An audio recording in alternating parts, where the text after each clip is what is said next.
જૂનાગઢ શહેર તેની સંસ્કૃતિ અને આધ્યાત્મિક પરંપરાઓ માટે જાણીતું છે. જૂનાગઢ શહેરનો એક એવો વિસ્તાર કે જ્યાં અલગ અલગ મકાનની અંદર જુદા જુદા 9 માતાજી બિરાજમાન છે. આ મંદિરો માત્ર ધાર્મિક શ્રદ્ધાનું કેન્દ્ર નથી, પરંતુ શહેરના ઇતિહાસ અને લોકજીવન સાથે પણ ઊંડાણપૂર્વક જોડાયેલા છે. ત્યારે દત્ત અને દાતારની ભૂમિ સાથે જ સંસ્કૃતિ અને વારસાથી જાણીતું જૂનાગઢ શહેર આ શહેર ઐતિહાસિક નગરી તરીકે પણ ઓળખાય છે. સાથોસાથ સાંસ્કૃતિક અને આધ્યાત્મિક પરંપરાઓથી પણ જાણીતું છે.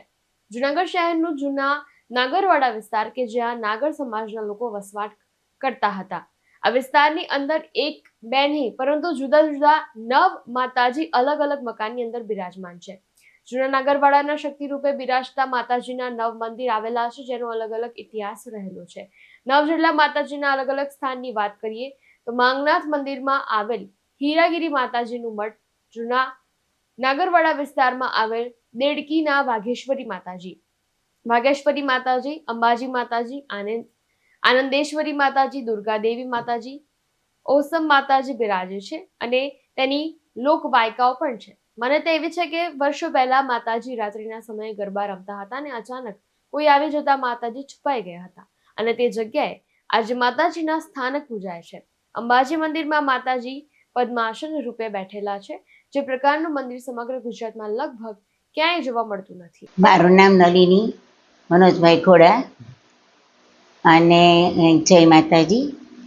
અમે આમ તો હાલ અમદાવાદ રહીએ છીએ, પણ ચારે નોરતામાં અમે આવીએ છીએ.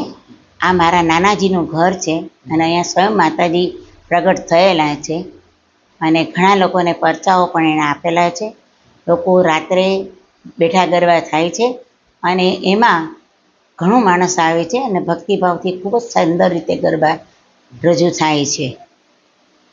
અને આ અમારા સદભાગ્ય છે કે અમને માતાજીની સેવા કરવાનો લાભ મળ્યો છે. એક જ વિસ્તારમાં 11 જેટલા સ્થાનક આવેલા છે. હા, એ આખી વાત કરો. હા, અહીંયા આ જૂનો નાગરવાડો કહેવાય છે અને અહીંયા 11 માતાજીઓ બિરાજમાન થયેલા છે. કુંડી શેરીમાં છે, માંગનાથમાં હીરાગર માતાજી છે, વડફળિયામાં આનંદેશ્વરી છે, આ દુર્ગા દેવીનું સ્થાન છે અને અંબાજી, ઓસમ માત્રી, વાઘેશ્વરી એવા ઘણા માતાજીઓ અહીંયા બિરાજે છે. અને અમારા અહીંયા રાતના ગરબા ચાલે છે, લગભગ 70 વર્ષ ઉપરથી ચાલે છે અને ઢોલક અને ઝાંઝને એવા જ વાજિંત્રનો ઉપયોગ કરીએ છીએ અને ઘણા ભાવિક લોકો આવે છે.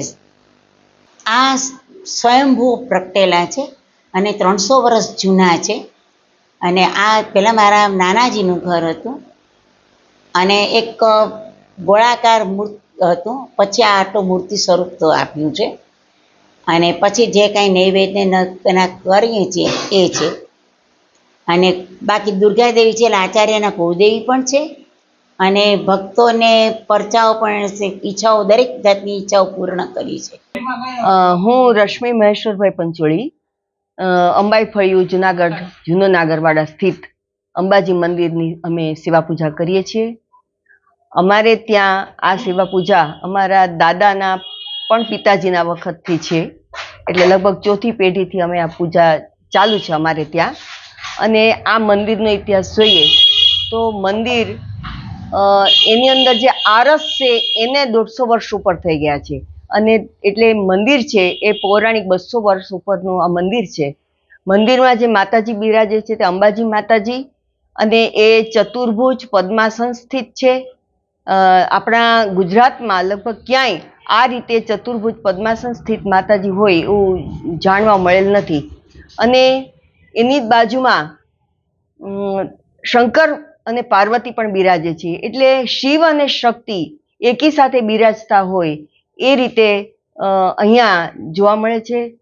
આ આખો નાગરવાડાનો વિસ્તાર અને બહારના પણ લોકો અહીંયા પૂજન અને દર્શનનો લાભ લેવા માટે આવે છે. દર વર્ષે ખાસ કરીને શારદીય નવરાત્રમાં સવાર સાંજ ષોડશોપચાર પૂજન અર્ચન થાય છે અને તેનો લાભ પણ આડોશ પાડોશ અને બાકીના બધા લોકો લે છે.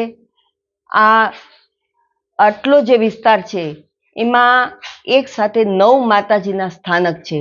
એટલે એવું સાંભળેલું છે અમારા વડીલો દ્વારા કે વર્ષો પહેલા માતાજીઓ ગરબે ઘૂમતા હતા અને અચાનક કોઈ આવી ગયું કે જેનાથી બધા માતાજીઓ જુદે જુદે સ્થાને જતા રહ્યા અને એ જે સ્થાનો છે ત્યાં અત્યારે માતાજીના સ્થાનક એમ અહીંયા અંબાજી છે, અંદર બાજુમાં જે બીજું મંદિર છે ત્યાં ઓસમ અને માતૃ માતાજી બિરાજે છે.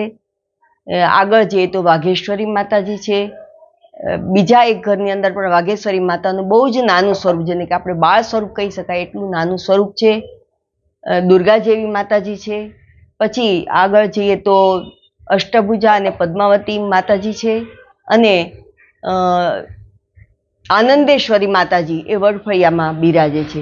તો આ રીતે અહીંયા આજુબાજુના જે વિસ્તારની અંદર બધા માતાજીઓના સ્થાનક છે અને એની વર્ષોથી આ રીતે કહીએ તો એમ કે જે 3 પેઢીથી અહીંયા સેવા પૂજા કરવામાં છે. બધા જે મકાનોમાં છે તે બધા 3 પેઢીથી સેવા પૂજા કરે છે અને આ રીતે બહુ જ પૌરાણિક નામ જ આપણું જુનાગઢ એટલે જીર્ણ દુર્ગ કે જે જૂનો જ એકદમ છે.